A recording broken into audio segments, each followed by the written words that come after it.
Breaking, Trump just made big capture in last hour. Here's who is finally in custody, and it's huge. While the entire nation is focused on President Trump's former campaign chairman, Paul Manafort, the commander-in-chief hasn't broken stride, and rightfully so. He's been quietly and diligently working at one massive mission he's secretly been on outside the public eye, and now an exceptionally key person is in custody.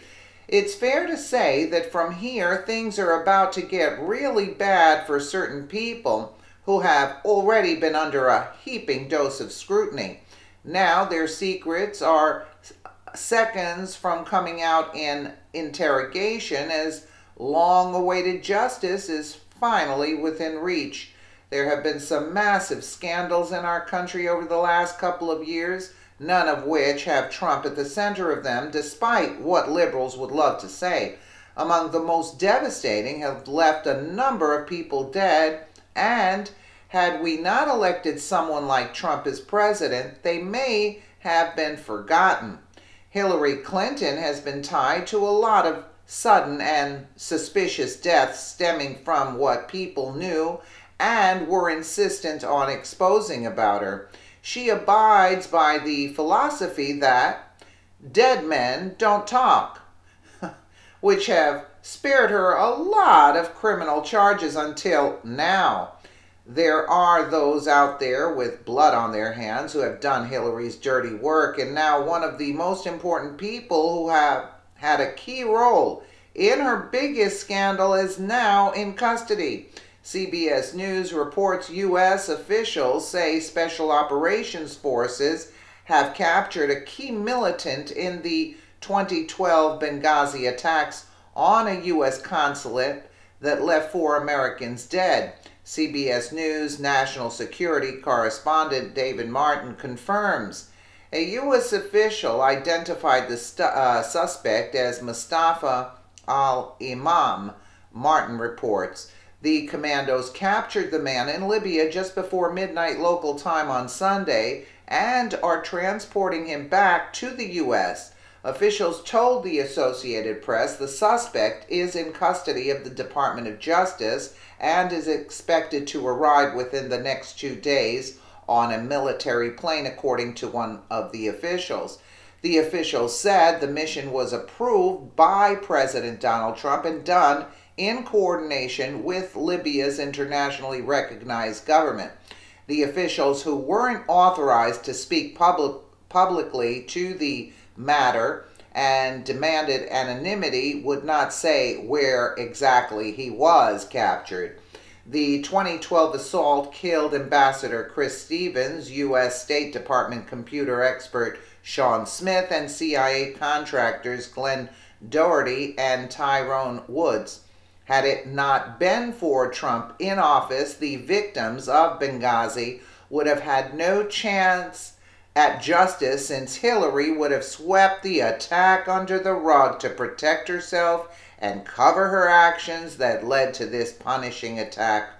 Stevens and Smith died in the burning diplomatic outpost despite efforts to rescue them. Woods and Doherty died nearly 8 hours later in a mortar attack on a nearby CIA complex. CBS added that this is another step towards the damning answers that Hillary has been trying to hide from as another of the terroristic killers was caught on the president's watch, who has made this investigation a priority. Earlier this month, another man accused in the attack, Abu Khatallah, went on trial in federal court in Washington. Khatallah has pleaded not guilty to the 18 charges against him, including the murder of an internationally protected person, providing material support to terrorists, and destroying U.S. property while causing death. CBS News explained the attack was the fodder of multiple congressional investigations to determine what went wrong and whether the Obama administration misled the public on the details of the bloody assault.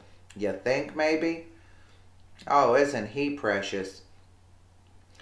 Initial accounts provided by administration officials, notably former U.S. Ambassador to the United Nations Susan Rice, said that the attack had grown out of a protest against an anti-Muslim internet film. Give me a break.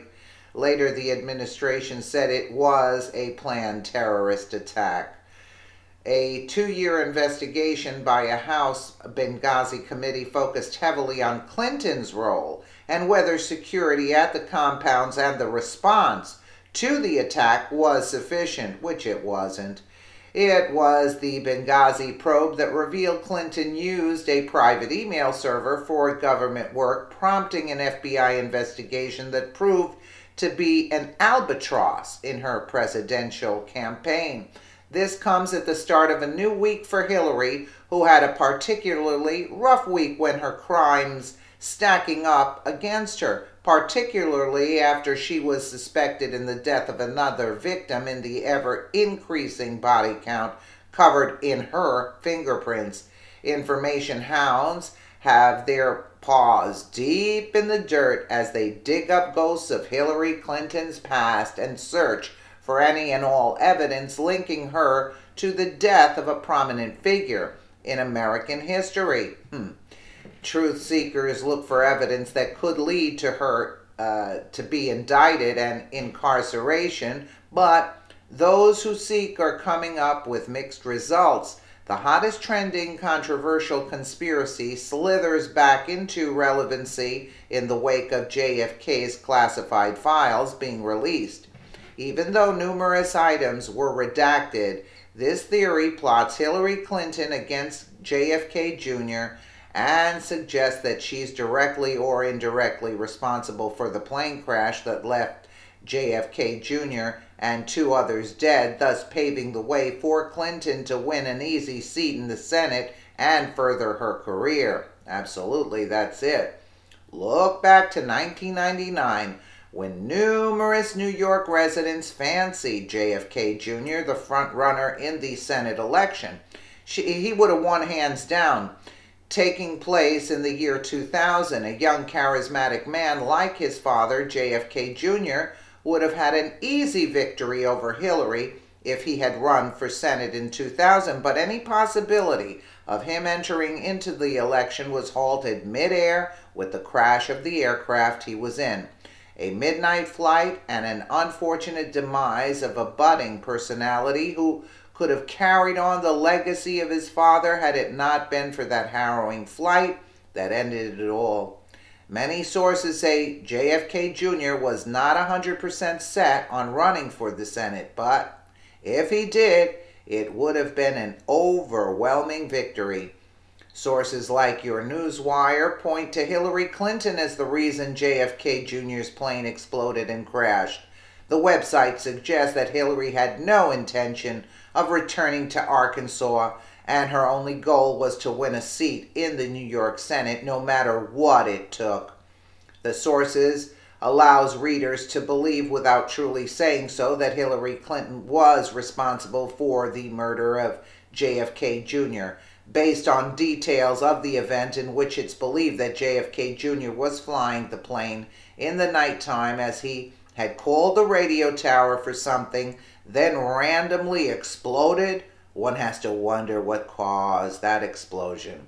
The website then discusses the possible events that suggest the Clintons covered this up very quickly by preparing a Navy funeral service, even though JFK Jr. did not serve in the Navy. This all happened after a search located JFK Jr. and his passenger's body in the water. Whether that death is proven to be connected to the Clintons or not, there's no denying the part that Hillary played in Benghazi. Now one of the terrorists doing the killing just might provide clues, but at least will be held accountable in a way that Barack Obama or Hillary Clinton would have never done. She's got blood on her hands. This witch has so much blood on her hands and she still couldn't win. You see what I'm saying? I hope this guy spills some beans, but again, she's going to slither out. She's like a slippery eel. Let me know what you guys think in the comments below. And again, thank you so much for watching.